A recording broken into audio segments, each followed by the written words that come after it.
All right, bed construction part 2. Got a little bit of an interesting situation. Again, this is where I want my slats to be able to slide out across to create the bed in this space connecting up to this side over here. But I also wanted that whole system there to be on a piano hinge up across the back here so that the whole thing can open and close and we can access this for storage.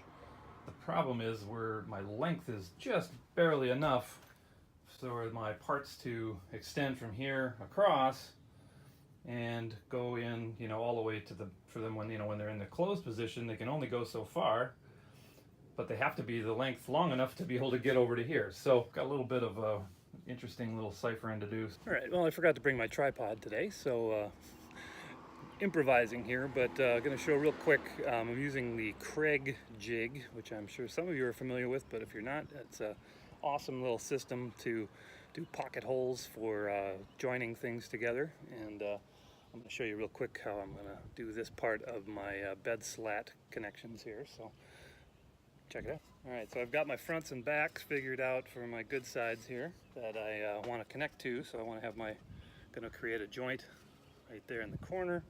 So you only need to do the one piece. Jig has a number of different hole positions, and I'm going to use this one where there's two right next to each other, two screws in the ends on both of these. Pre-drill those and then show you how that. Got to adjust this guy based on the thickness of your material. I've got 1-inch thick cedar here, so I had to change my depth on it so that when we close it up, grabs it. There's two little lines here, kind of centered on each hole. Line it up and eyeball, so I have about an equal distance from the line to the edge on both sides of my piece. Center the two holes on the piece. So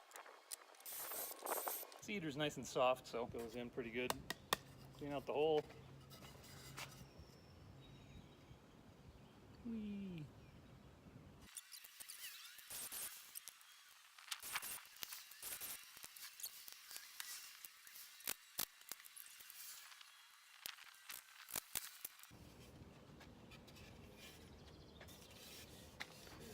There you go. Beautiful tight joints. That one needs to be tighter. Voila.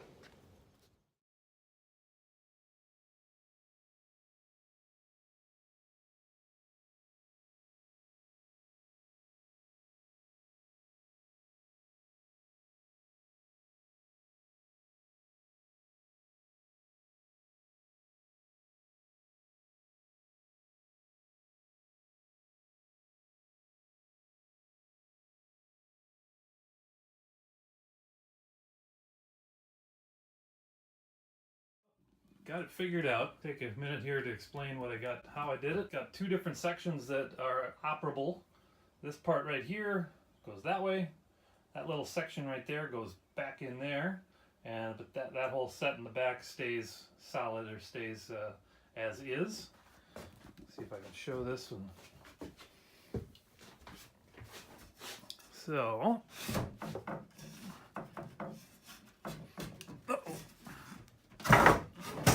got to do a little fine tuning and some sanding tomorrow. But so that's how that part works there. All that pretty cedar. I'm going to put a nice finish out the trim this corner, and then I've got some going to trim into the cabinet here. Basically, I'm going to create a cubby here on the side of the cabinet, and then have these drawers. The top two drawers here are actually only going to be, down to about this wide. The front will look like they're the full way, but that way I'll have a space there for the. So rather than have a couple of little shelves in there, we'll have a spot with a little light and the little outlets and stuff, so we can charge things. So that's that side over there, and then over here again. Now this side here slides on back like so, and so yeah, we've got a 5-inch memory foam mattress we're going to cut up and have a permanent chunk that'll run the full length across the back there. It's actually spaces for a queen size bed. We ordered a king size foam mattress, so I'm going to be creating some backrest kind of across the whole back and on the sides here. And so the part that we cut off to turn it into a queen size will go for those parts back there. And then sections will be cut into 3 pieces of 16-inch strips that'll fit into this area here. 1, 2, 3. And then those pieces, when they're not in, when they're in this form, will be used as backrests up across here and over here.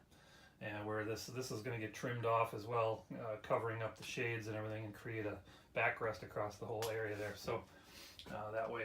But I was able to figure out on this side also that I got that piano hinge down in there.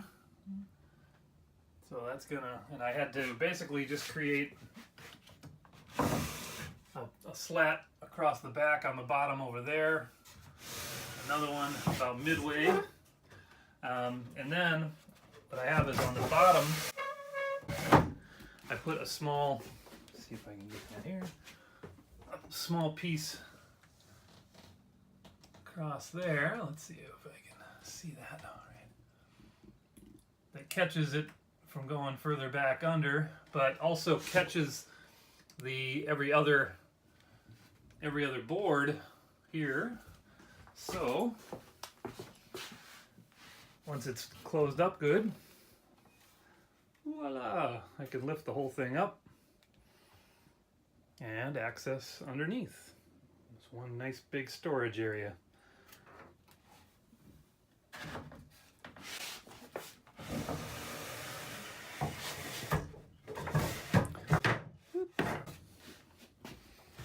Voila.